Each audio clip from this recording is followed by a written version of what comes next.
கரூரில் 41 பேர் இறந்து போனாங்க இல்லையா, அதுக்கு காரணம் விஜய் கிடையாது, இந்த திமுக அரசும் ஸ்டாலினும் தான் காரணம். அது மட்டும் இல்லாமல் தான் நண்பனுக்கு ஒன்றுனா நான் வந்து நிற்பேன் அப்படின்னு தல அஜித் அவர்கள் ஒரு இன்டர்வியூல பேட்டி கொடுத்திருக்காரு. அதுபோக வருகின்ற 2026 தல ரசிகர்கள் எல்லாரும் சேர்ந்து விஜய்க்கு ஓட்டு போட்டு விஜயை ஜெயிக்க வைக்கணும், நண்பன் வந்து நல்லவன் வல்லவன் நாளும் தெரிஞ்சவன், கரூர்ல நடந்த அந்த துயரத்துக்கு அவர் காரணமே கிடையாது அப்படின்னு போல்டு ஸ்டேட்மெண்ட்டை கவர்மெண்ட்டுக்கு அகைன்ஸ்டா திமுக அரசுக்கு அகைன்ஸ்டா சொல்லியிருக்க ஒரே ஒரு ஆளு நடிகர் அஜித் அவர்கள் தான். அப்படின்னு இந்த தாவேக்கா தற்குறிகளும் விஜய் ரசிகர்களும் சோசியல் மீடியால அங்கங்க ஒரு வீடியோவை போட்டு வைரல் பண்ணிட்டு இருக்காங்க. ஆக்சுவலா நடிகர் அஜித் அவர்கள் அந்த இன்டர்வியூல என்னதான் பேசினாரு, அதோட உண்மைத்தன்மையை நம்ம இந்த வீடியோல பார்க்க போறோம். வீடியோவில் போகிறதுக்கு முன்னாடி நம்ம சேனலை சப்ஸ்கிரைப் பண்ணாமல் பார்த்துட்டு இருக்கவங்க சப்ஸ்கிரைப் பண்ணிடுங்க. உங்களோட கருத்துக்களை கமெண்ட் செக்ஷனில் தெரிவிங்க. லைக்ஸ் அண்ட் ஷேர் பண்ணி சப்போர்ட் பண்ணுங்க. Welcome back to voice of Yuva. அதாவது நடிகர் அஜித் அவர்கள் ரீசெண்டாக வந்து இந்த ஹாலிவுட் ரிப்போர்ட்ன்ற ஒரு சேனலுக்கு வந்து பேட்டி கொடுத்துருந்தாங்க. வந்து ஒரு மணி நேர இன்டர்வியூ. பெரிய விஷயங்கள் வந்து அவர் பேசியிருக்காரு. இன்றைய தலைமுறை வந்து எப்படி நடந்துக்கணும், அவங்க என்னெல்லாம் பண்ணணும், என்னெல்லாம் வந்து தப்பாக பண்ணிட்டு இருக்காங்க, எதெல்லாம் ஃபோக்கஸ் பண்ணணும், அவரோட அந்த ஸ்போர்ட்ஸ் லைஃப் இதெல்லாம் பற்றி தான் வந்து அவர் டீப்பாக வந்து பேசிகிட்டு இருக்காரு. அதில் வந்து கரூரில் வந்து ஒரு பேர் நடந்தது இல்லையா, 41 பேர் பலியானது, அதை பற்றியும் வந்து ஒரு ஸ்டேட்மெண்ட் விட்டுருக்காரு. ஆக்சுவலாக அவர் வந்து தாவேக்காக்கு ஆதரவாகவும் அரசுக்கு எதிராகவும் வந்து எந்த ஒரு ஸ்டேட்மெண்ட்டும் சொல்லலை. அவர் சொல்லியிருந்தது எல்லாமே இன்றைய இளைஞர்கள், அதாவது குறிப்பாக சொல்ல போனால் விஜய் ரசிகர்களும் தாவேக்கா தற்குறிகளும் பற்றி தான் சொல்கிறாரு. இந்த மாதிரி வந்து என்டர்டைன்மெண்ட்டாக பாருங்கள், தேவையில்லாமல் வந்து பர்சனலாக அதை எடுத்துக்கிட்டு என்னென்னமோ பண்ணாதீங்க அப்படின்றதான் வந்து ஆணித்தனமாக செருப்பில் அடித்த மாதிரி அவர் இன்டர்வியூ ஃபுல்லாகவே சொல்லியிருக்காரு. அதை வந்து இந்த தற்குறிங்க தனக்கு சாதகமாக அஜித் வந்து விஜய்க்கு சாதகமாக பேசிட்டாரு அப்படின்னு சொல்லிட்டு ஒரு வீடியோ போட்டு வைரல் பண்ணிட்டு இருக்காங்க. நீங்கள் இதை ஒன்று நோட் பண்ணிங்க, எந்த யூடியூபராவது தல அஜித் அவர்கள் விஜய்க்கு ஆதரவாக பேசிட்டாருன்னு சொல்லிட்டு வீடியோ போட்டான்னா அவன் எவனாக இருந்தாலும் சரி, முக்கியமாக இந்த மதன் கௌரி, இந்த ரிவ்யூ சொல்கிற அந்த பிரசாந்த், தமிழ் பொக்கிஷம் விக்கி, இவங்கெல்லாம் வந்து விஜய்க்கு ஆதரவாக முட்டு கொடுத்துட்டே இருக்காங்க. அவங்கெல்லாம் வந்து தல அஜித் அவர்கள் விஜய்க்கு ஆதரவாக பேசிட்டாருன்னு சொன்னாங்கன்னா செருப்பத்தை அடிங்க. இன்டர்வியூவை நீங்கள் போய் ஃபுல்லாக பாருங்கள், அவர் என்ன பேசியிருக்காருன்றத நல்லா அவங்களுக்கு புரியும்.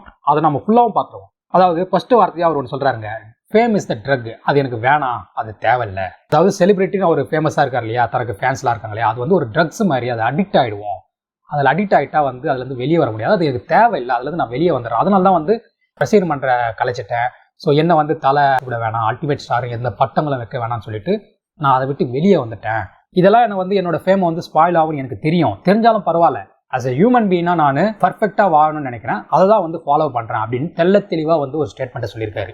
ஆனால் இன்னும் வேற இந்த மாதிரி ஓப்பன் ஸ்டேட்மெண்ட் கொடுக்காம தனது ரசிகர்களை தன்னோட சுயநலத்துக்காக அரசியலில் வர வச்சு அதை ஓட்டாக கன்வெர்ட் பண்ணி சிஎம் ஆகணும்னு ஆசைப்படுற ஒருத்தர் யார், இந்த விஜய் அவர்கள் தான்.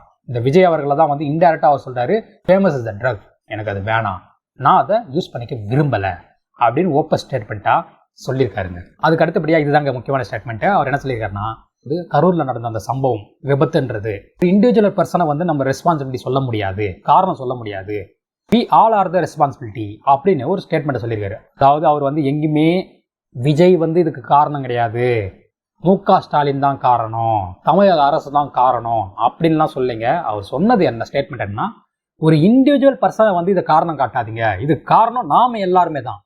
இதை ஃபர்ஸ்ட் புரிஞ்சுக்கணும். நாம எல்லாருமேன்றது யாரு, அங்கே கூட்டின கூட்டம். நீங்கள் வந்து அசால்ட்டாக இந்த 40 பேர் இறந்தது காரணம் விஜய்னு ஒரு கூட்டம் சொல்லுது, அதையும் தப்புன்றாரு. முக ஸ்டாலின் இன்னொரு கூட்டம் சொல்லுது, அதையும் தப்புன்றாரு. தமிழக அரசும் சொல்லுது, அதையும் தப்புன்னு சொல்கிறாரு.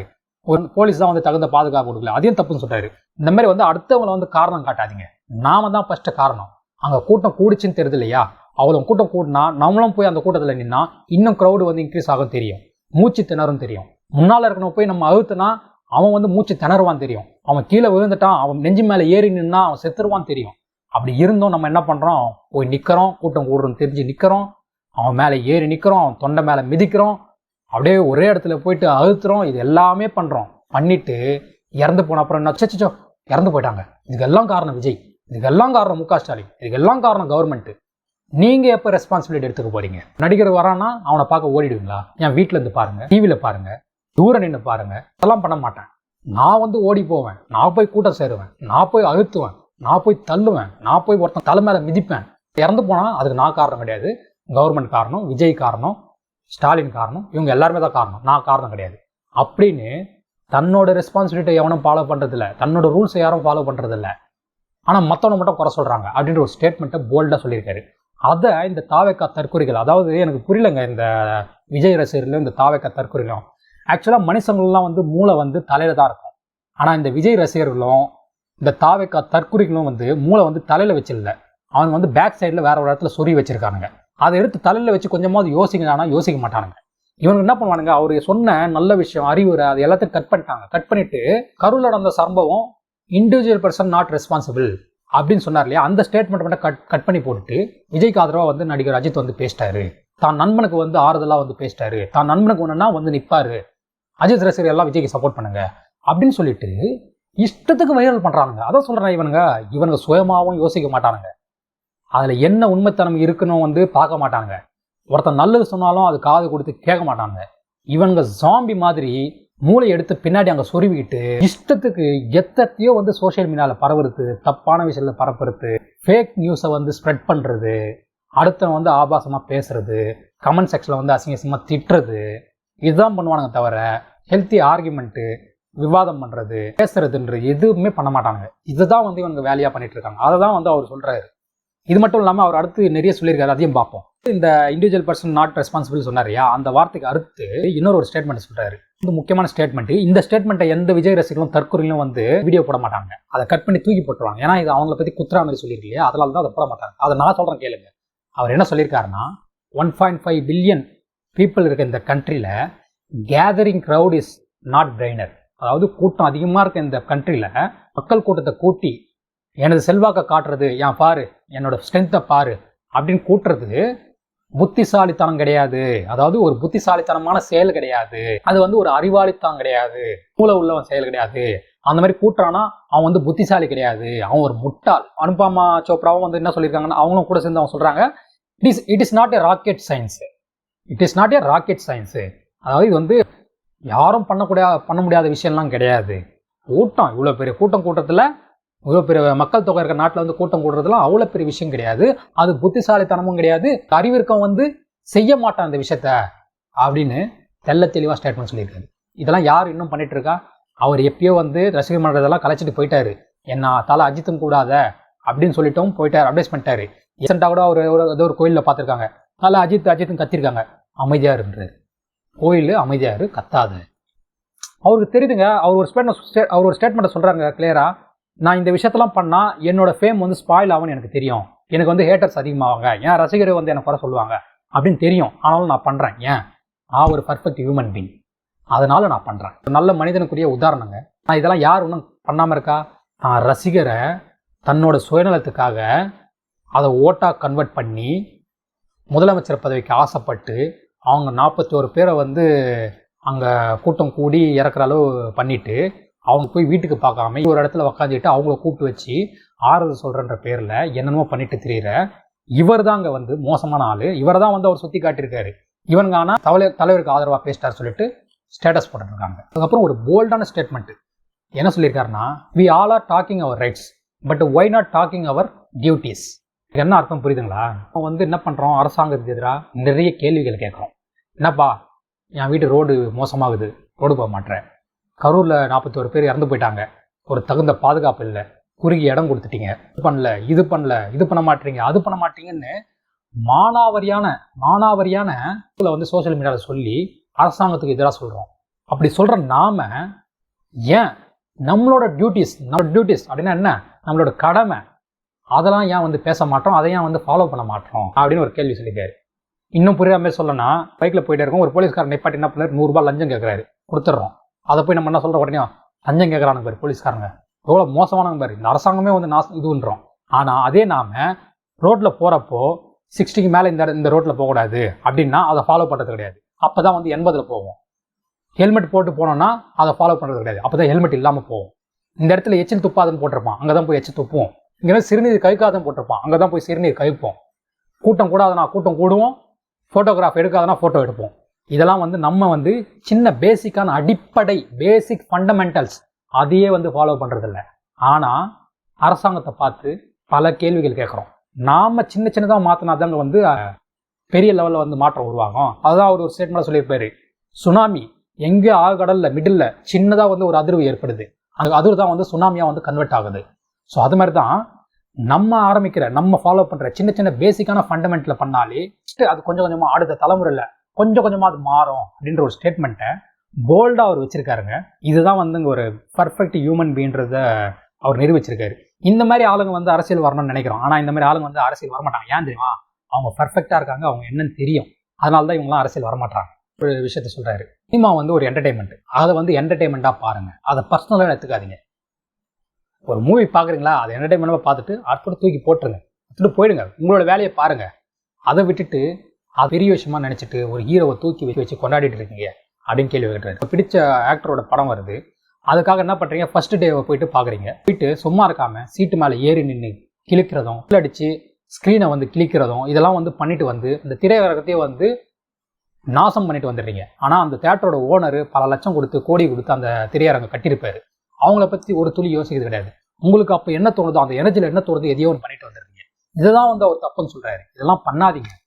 நீங்கள் வந்து பேசிக்காக உங்கள் ரூல்ஸை ஃபாலோ பண்ணிங்கனாலே எல்லாமே கரெக்டாக இருக்கும். அதாவது ஸ்போர்ட்ஸு, கிரிக்கெட், அது இதுன்னு நிறைய இருக்குது. அங்கே எல்லாமே வந்து கூட்டம் கூடுறாங்க. ஆனால் அங்கெல்லாம் வந்து விபத்து நடக்கலை. வெறும் தேட்டர்லேயும் ஆக்டர்ஸை பார்க்க போகிற இடத்துலையும் அங்கே மட்டும் இந்த மாதிரி அசம்பாவிதம்லாம் நடக்குது. ஏன்? அதுக்கு காரணம் தேட்டரா இல்லை அதுக்கு காரணம் அந்த ஆக்டரா? கிடையாது. ரசிகர்கள், அவங்களோட மனநிலை. உங்களுக்கு பிடிச்ச ரசிகர் வந்துட்டாருன்னா, ஆமாம் வந்துட்டாரு, பார்த்துட்டு போங்க. ஒரு இடத்துல ஆக்டர் வந்துட்டாரு, அவரை போய் பார்க்க போகிறோம். அந்த ஏரியாவில் வந்து இவ்வளோ தான் கூட்டம் கூடணும் உங்களுக்கே தெரியும். இதுக்கு மேலே வந்து போய் நின்னா நம்ம கூட்ட நெரிசலில் மாட்டிப்போம், மூச்சு வராது, திணறோம் அப்படின்னு தெரியும். தெரிஞ்சும் வந்து அந்த கூட்டத்துக்கு போகிறோன்னா நம்மளோட முட்டாள்தனம் எந்த அளவுக்கு? அடிமட்ட முட்டாள்தனம்.